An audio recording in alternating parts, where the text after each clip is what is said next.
I'm so excited to chat with Kerri Scott today on the Awaken Feminine podcast. Kerri is the founder of Soul Selves Framework, a designer, grief speaker, thought leader, and a #1 international best-selling author.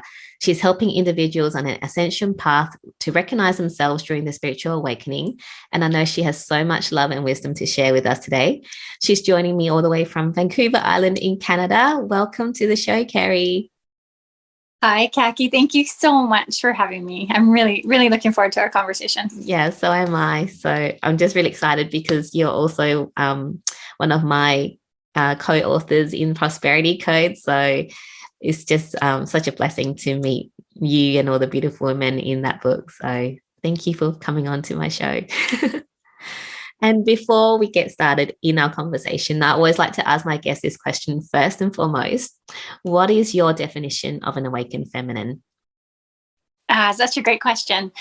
I believe that, well, for me personally, my awakening journey kind of began when I started to pay attention to my thoughts and start to realize that I had a lot more control over my thoughts than I realized. And when I started listening to the thoughts that I had, I realized that I could sort of pick and choose which ones felt the best for me. And then as I started to pick better feeling thoughts, then my reality started improving. And I realized I had so much more control over life and the direction that things were happening, and that I was beginning to learn how to manifest things. And so that was really what awakening meant for me, was knowing now that I was living in an illusion, and that I could sort of lift the veil on that and take control and really dive into how I wanted my life to be for me, rather than reacting to how life was happening around me. That's beautiful. And how profound to realize that you can choose your thoughts. I think most of us go around not even realizing what we're thinking. But for you to go, oh, I can choose a better thought that makes me feel better. And then changing your reality from that, that's just such a beautiful journey to be on, and to know that is how it is really. So Kerri, I want to jump in and ask you, can you give us a bit more about who you are and why you do what you do? Sure. So as you introduced, I live on Vancouver Island in Canada with my family. And I think pretty much my awakening journey and my grief journey and my writing journey sort of all started at the same time. And so I am a writer, as you are yourself too. The Prosperity Codes book is my first published book, which is so exciting. And I have also been working on a memoir called Celebrate Your Grief. So during that process of identifying that, that I had this grief that I was working through, it really awakened me. And so I had been writing what that journey was all about and the meaning for me. And I was having a lot of clarity, really on a daily basis, of all these different insights that were coming to me. And it's been so lovely to be able to sort of capture that all in the memoir. But the greatest learning that has come from that experience has truly been that about self-love, and realizing that I have this immense capacity within me to love myself and sort of like tap into that infinite love and that source energy that's always available to me and to all of us at any given time, and then sort of radiate that out and see how it's sort of received with others and sent back to me. And so it really has become my purpose to be able to share that and let other people know that that is available to all of us at any time. And particularly for people that have experienced grief or traumatic loss, to know that it doesn't have to be something that we're a victim of, because I was a victim of my grief for a long time.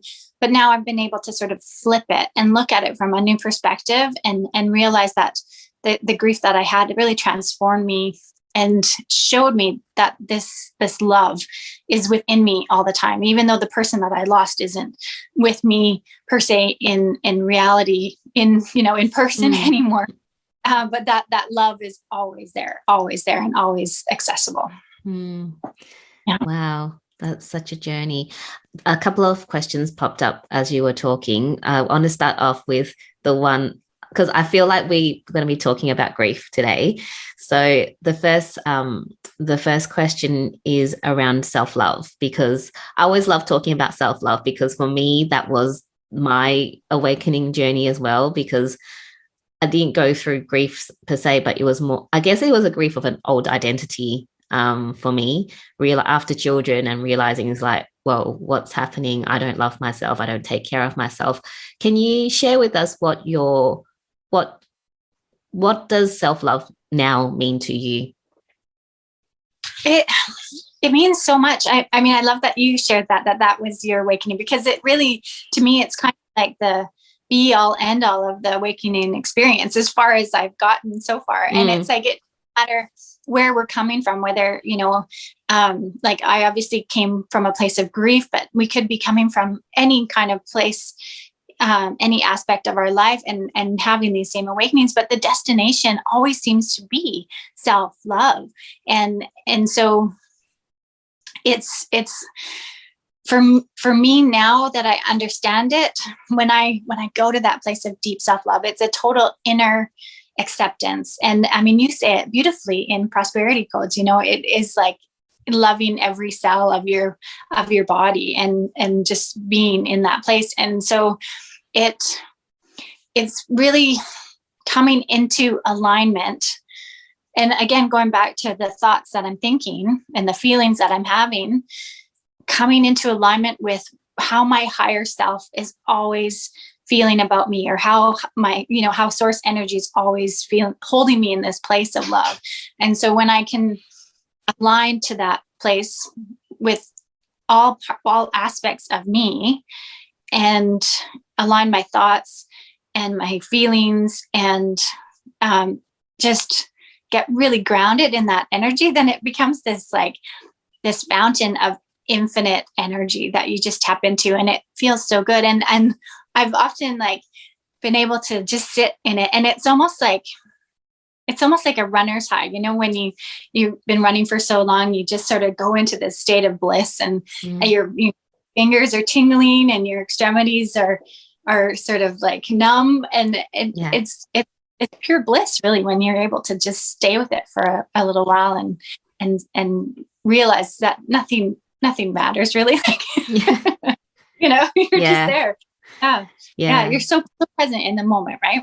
Yeah, and that's so true. We often go about and we're just thinking about everything else except for the present moment, and being able to sit in that beautiful energy is a blessing, to be able to recognize that and be able to sit in that energy. So that's beautiful. Thank you for sharing that. And so, Kerri, I want to ask now, if you don't mind sharing about your grief journey, because I know one of your missions is to really just talk about it, because grief is something very personal, but at the same time is also very public, I feel, because, people know, for you, someone passed away. So people know that, someone passed away, but it's also very private because everyone deals with grief quite differently.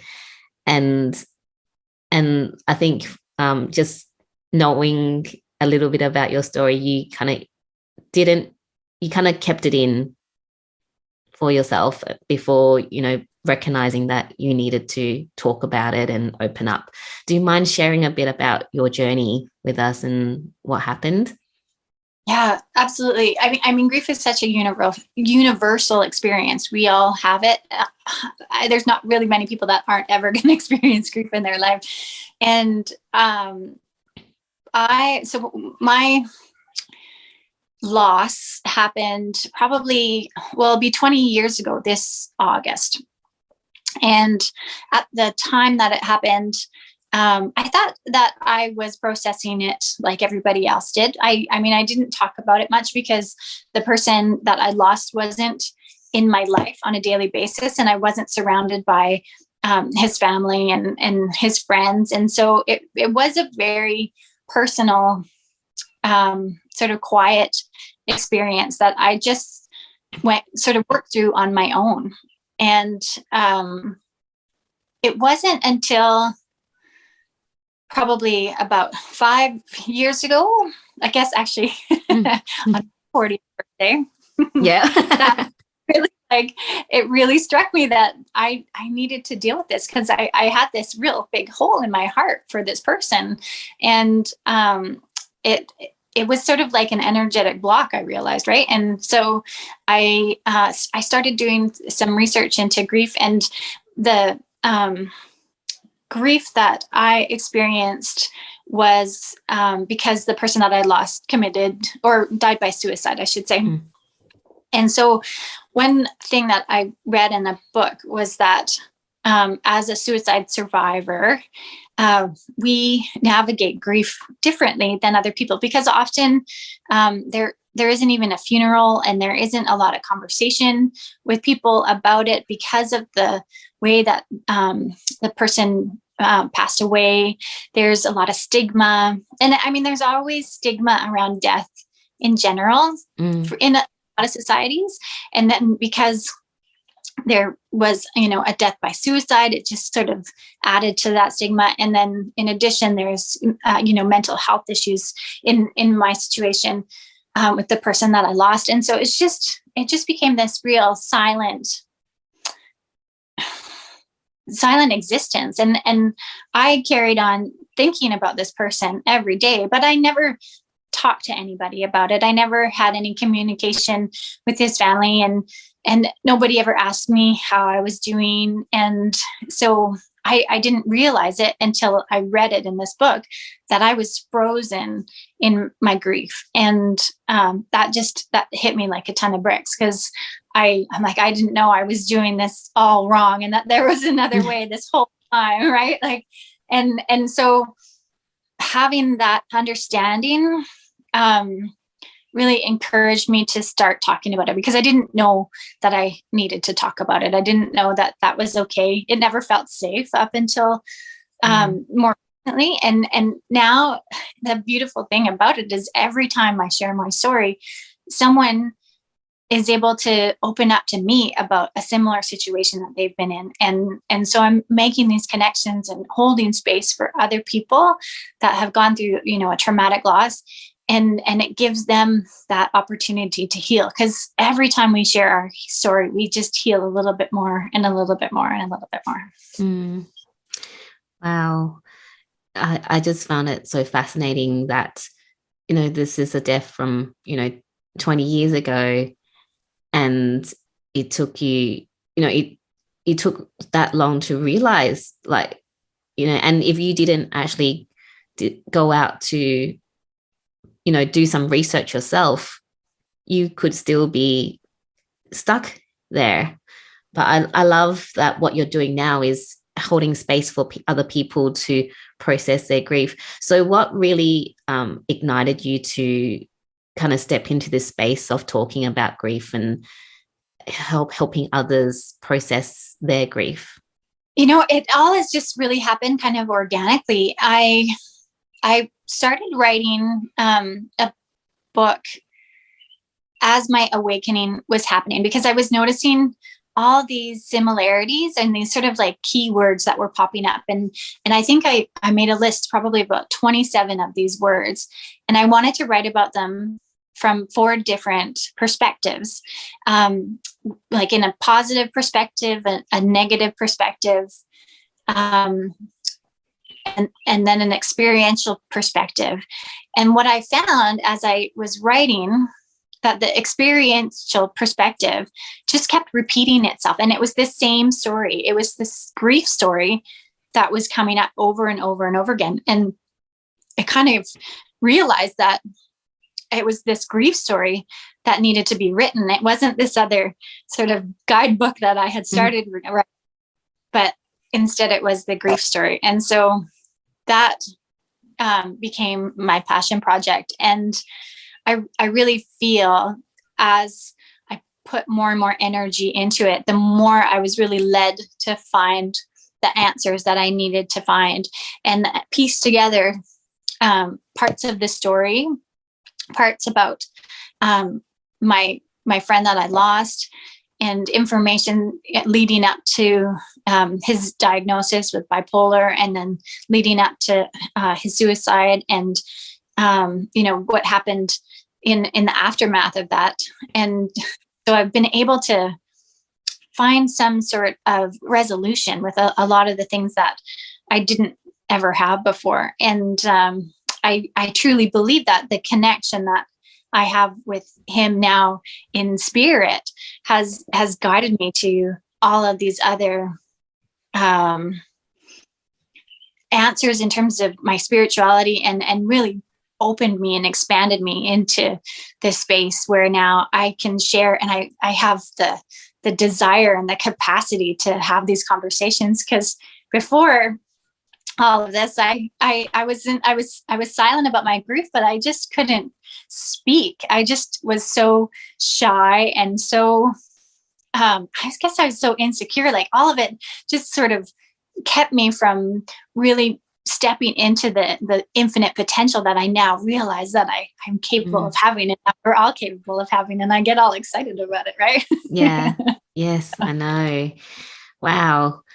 I know you mentioned before that this grief process, this grief journey coincided with your awakening, and then your development of the Soul Selves Framework.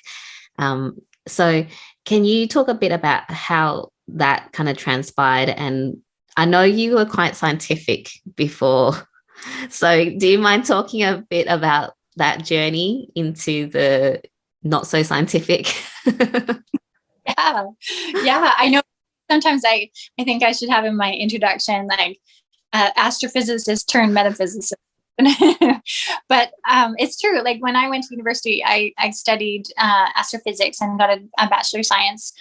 And I think that really rooted a lot of my thought, especially when I started writing initially about all these 27 keywords that were popping up for me, because I was trying to look at them from that scientific perspective, because that was the sort of the gateway for me into this other way of thinking, right? Into the metaphysics, because I could understand things from a scientific perspective, from that energetic, that sort of really fundamental energetic quantum experience, and start to apply it in my own life. And so it sort of took that barrier down. And I find that a lot of people start to become more comfortable with that sort of metaphysics world because of the science and the evidence that's always sort of being brought into it now.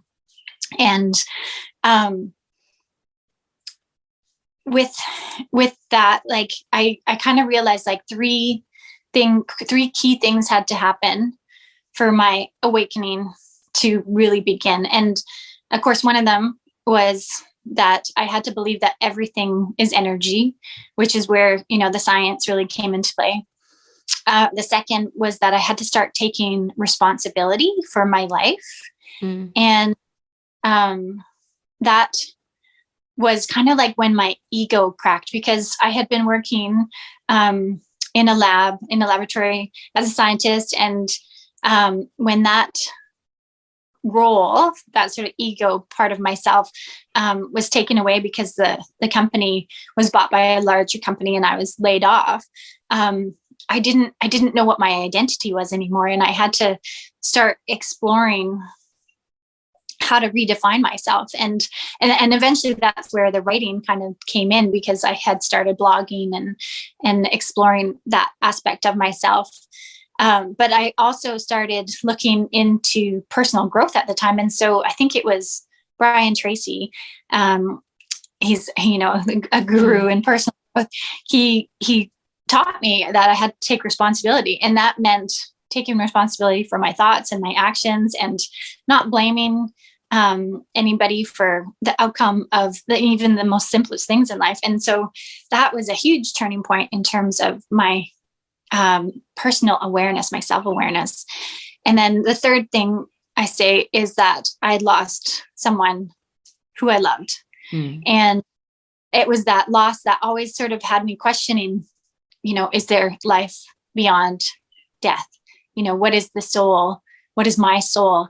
And it really like brought down that the barrier, the veil between this life and afterlife and everything else that potentially is out there. And so when all three of those things kind of started to merge together, then it really just laid the foundation for all these other understandings to be able to come into me and me to embrace them.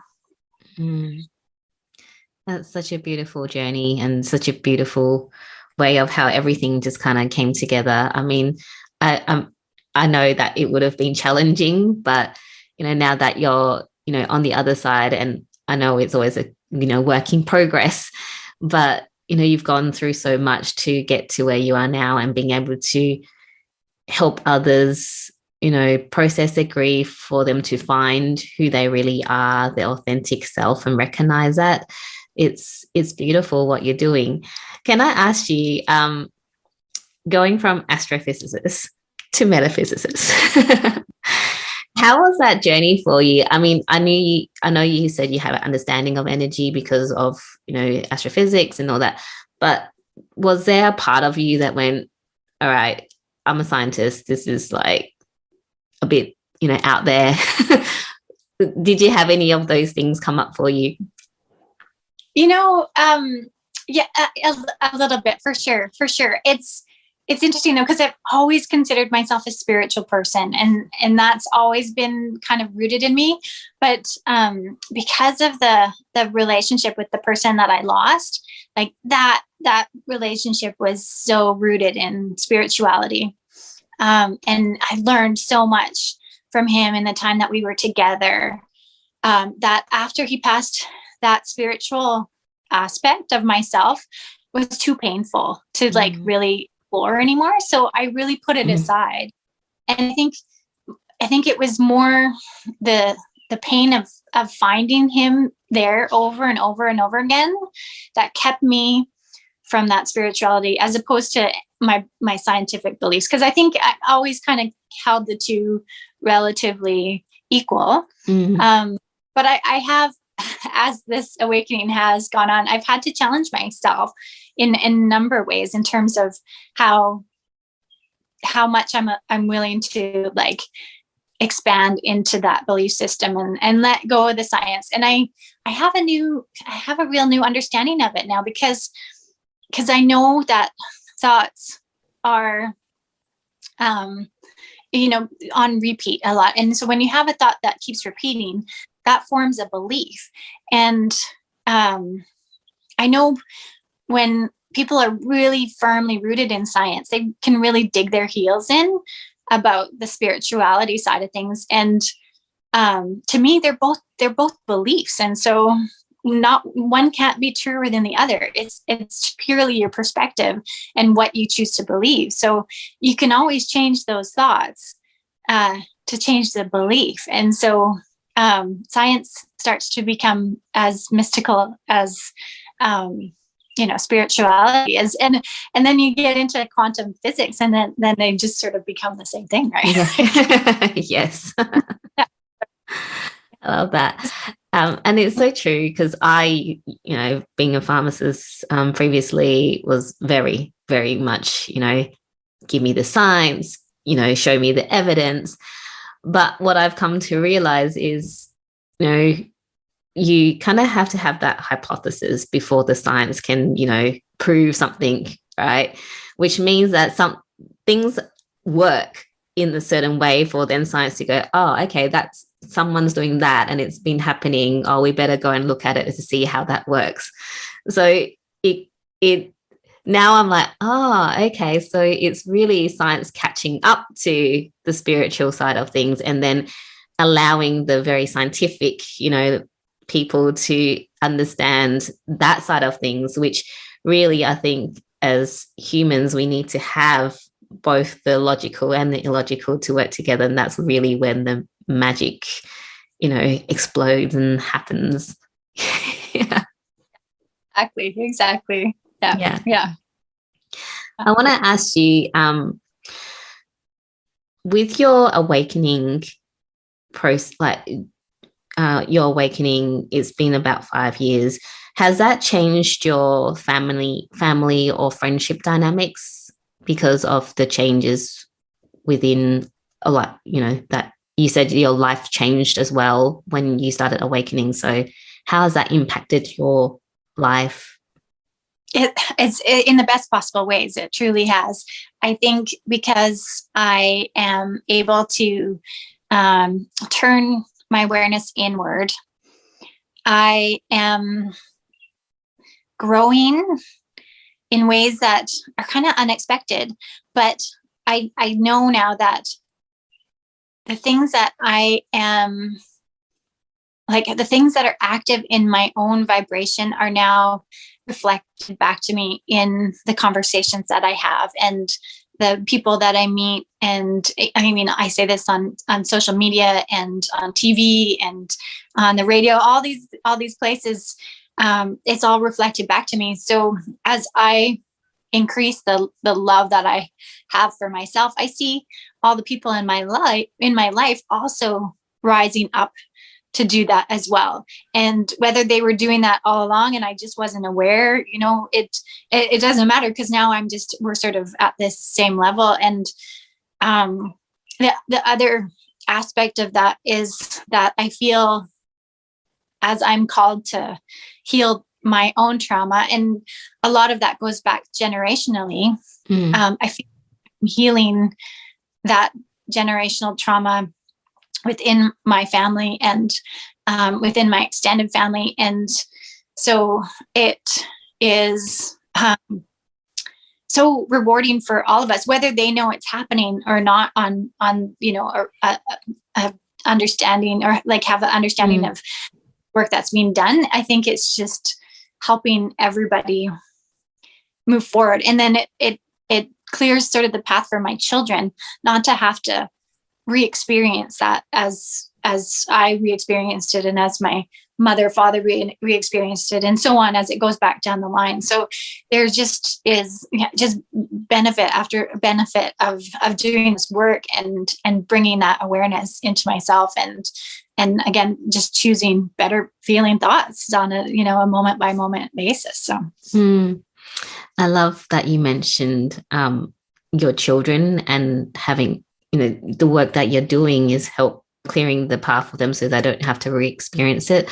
I think for me as well, that's the best part of everything that's happening, and seeing the changes within my family. They have no clue like what's happening, but I can see the changes in relationships and the thoughts and that they have, even the conversations that we have. And it's so beautiful being able to see that, because you are healing, that it somehow magically affects everyone around you. So it's beautiful. Yeah. I wanted to ask you, I lost my train of thought. But I had this thought in my head, and then I went to your children, and then I totally forgot what I was going to ask you. I know, I love it, because I just learned the other day, and this is the perfect example for the Soul Selves Framework, is that I used to be so scared of losing my train of thought, or having my mind go blank and not being able to speak, because that was such a fear for me. And I was traumatized by it when I was in grade 6. And so every time I have a conversation like this, I'm always worried that that's going to happen. But I learned from Mary, actually, that just means we're just super present in the moment. And so that flipped the thought to this transcendent state. And it's just yeah, that's just where we want to be. We're just so present in the moment right now that everything else has cleared out, and just here we are. So I'm totally celebrating that you lost your train of thought, because it's beautiful. It's here we are. We're just in the moment, and we're just going to be. It means I'm paying attention. So that's a good thing. Awesome. Because whenever I podcast, it's very much okay, listening, and then the questions just come and I ask. But then sometimes I have 3 or 4 questions, so then I jump to one and then I forget the rest. of the questions. I really should probably start writing things down. But yeah, it's just I just, love everything about your journey. And it's actually, I want to ask you, taking responsibility. That's what I wanted to ask you. You said that what you learned, one of the first things that when you went into personal development was to take responsibility. And taking responsibility, I find when in my looking at, when in my previous workplaces, and even myself, obviously I'm not perfect, but people find it so hard to take responsibility for anything. Yeah. It's like if they have a chance, they will blame everyone else except for themselves. Yeah. How, for you, when you discovered that you had to take responsibility, how did it feel for you? Like, because for me, when I found out, I was like, I wasn't really taking responsibility for my life. Maybe I'm a shit person. You kind of have all these thoughts going because you're like, oh, wow, shit, I didn't know that. How was it for you? What was your experience when you realized that, I need to take responsibility for my life? It was kind of a tough pill to chew. Yes. Yeah, tough pill to, a tough pill to swallow. Yeah, because it had to become a real conscious practice, and I noticed it most around my house, and I am a stay-at-home mom, so I would always see a dirty cup on the glass or something, or socks on the floor, and I just get so frustrated because I was picking up after people, and I was pretty miserable before I took responsibility because I was just blaming everybody all the time in my mind, and just irritated by it all the time. And so the first thing I noticed, when I had to start taking responsibility, was even if that wasn't my dirty glass on the counter, I had to be like, Kerri, that's your responsibility. You have to put it away, or it's your responsibility because you didn't set boundaries and tell everybody what your expectations were about putting that glass away, and I really had to kind of walk it back to the point where, okay, yeah, it really was my responsibility. So now I'm going to deal with it. And then the real clincher was when I realized that, as I was walking it back, I'm like, oh, wait a second. I put that dirty glass on the counter, and I'm blaming everybody else first before I'll even blame myself for doing that. And then it just it was like a slap in the face, but I had to laugh because I'm like, wow, I'm so quick to blame other people for what's going on around me that I can't even see that it actually was my responsibility.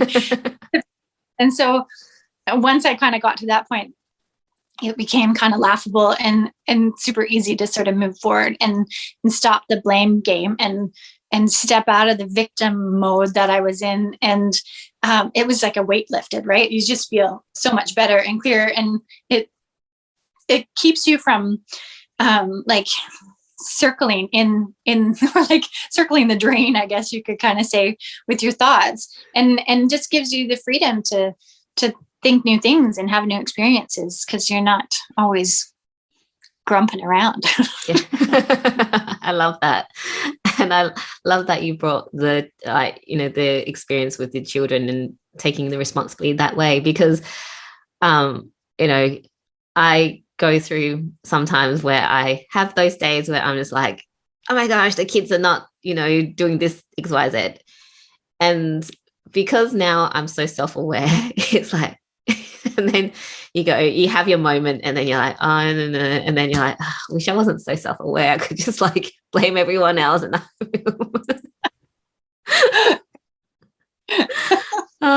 but anyway, that's just me. Oh, I that one too. It's great. Yeah. Yeah. And I'm just having a look at time, but Kerri, I really want to ask you, if everything that you have gone through in your life, your awakening, your grieving process, and anything else that we haven't talked about today, if you could go back to a younger version of yourself, what would that key piece of advice be for yourself? Yeah.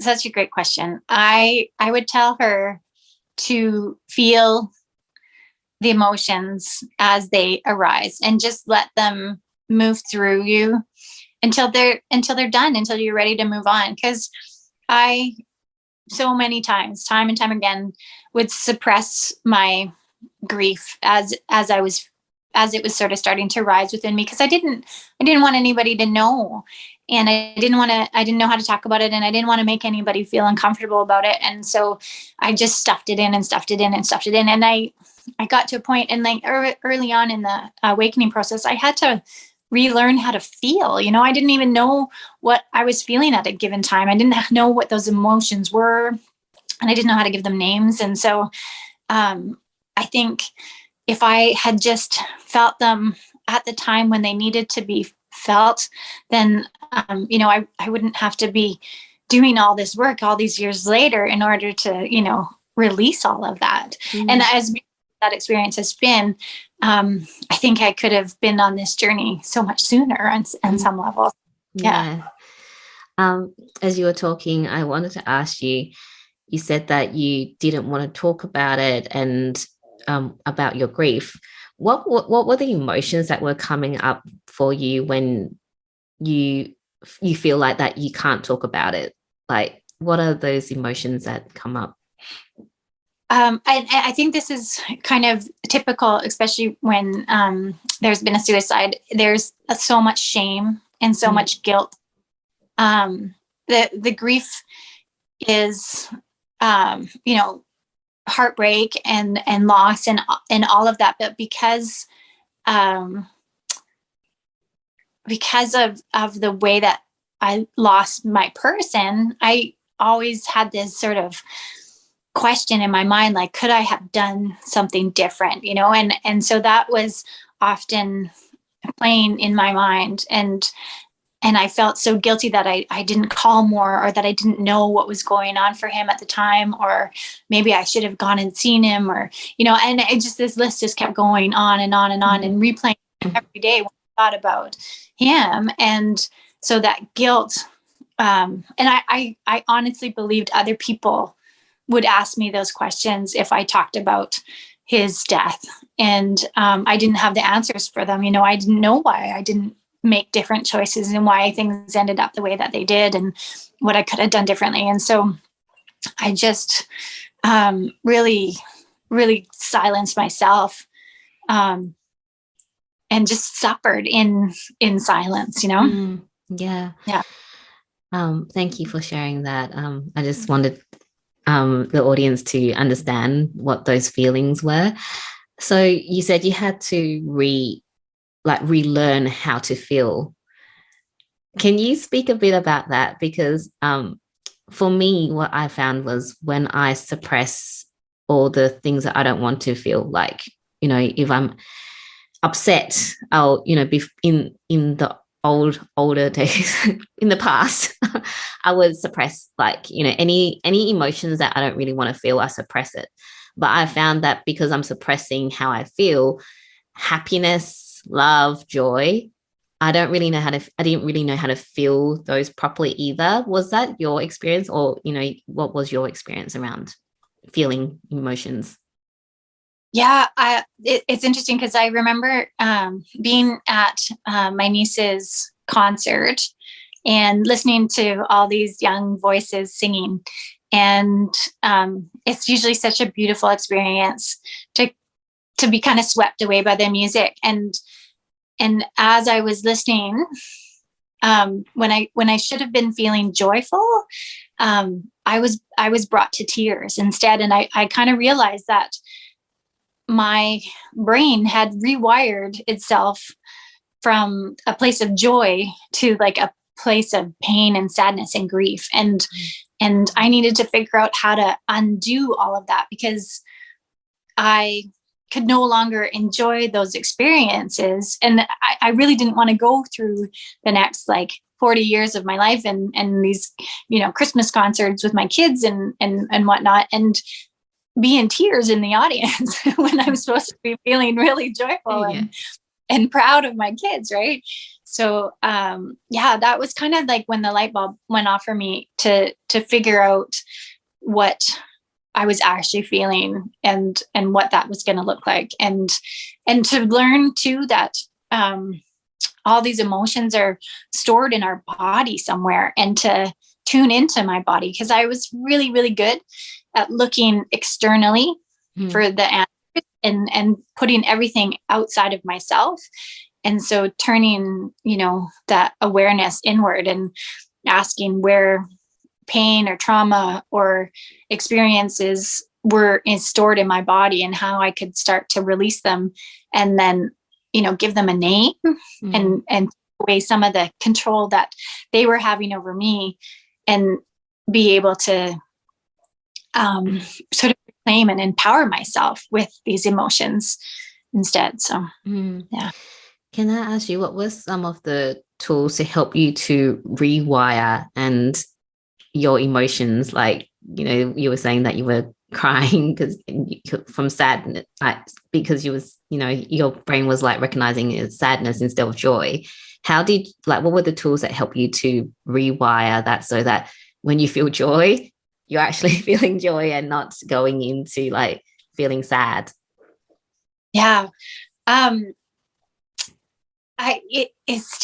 still kind of a tricky one. Like, I think the biggest thing was just all of a sudden making that connection that was what was going on. And that really helped to bring my awareness of it the next time that it happened, and the next time, and just to be able to sort of talk myself through it and be like, okay, this is a joyful experience. It's okay to feel joy. And if that joy comes out as tears, then don't hide that, let that come through, and let it be what it needs to be in this moment.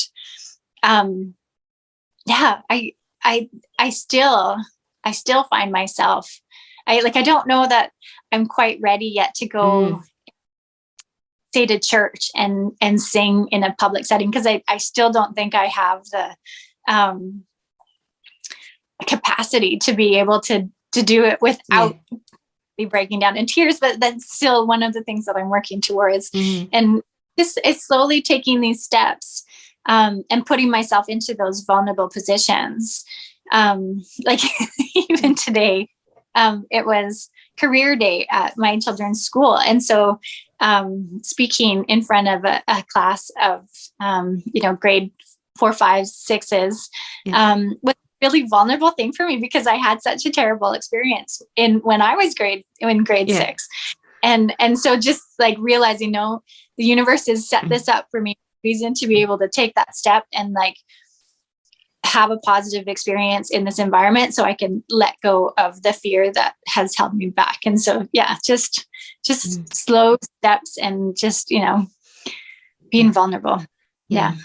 Thank you for being vulnerable and sharing that, you are still a work in progress, because it's beautiful that we are always work in progress. And, just explaining that, it's still happening. It's still like, I'm still working it out. And, I love that. Thank you for sharing that. Kerri, one last question for you. What is setting your soul on fire right now? Yeah. It's truly just having these conversations. I am like you said, I am a work in progress, and I love every day of this awakening journey, because it is so new and so exciting and so expansive. And it just feels so wonderful to be able to like sit in this energy and have these conversations, like this conversation with you, because they just like light a fire in me to be able to just have that open, honest, and like high vibration conversation. So thank you, 𝐿𝐞𝐫𝐢, for, having this space, holding this space for me to be able to just let it all out there. Thank you. Thank you for joining me. I like you. I just love having conversations with beautiful women like you, who have so much love and wisdom to share. And, once you're on your next part of the journey, come back and we'll have another conversation. Yeah. Thank you so much for sharing your love and wisdom with us today, Kerri. if people want to find out more about what you do and or how they can work with you, where can they go to find you? So the best place to find me is my website, kerriscott.com, and it's Kerri is how I spell Kerri. So kerriscott.com. Perfect. I will have all your details in the show notes so people can reach out to you. Thank you once again for this beautiful conversation. Thank you. Yeah. Thank you so much, Kerri.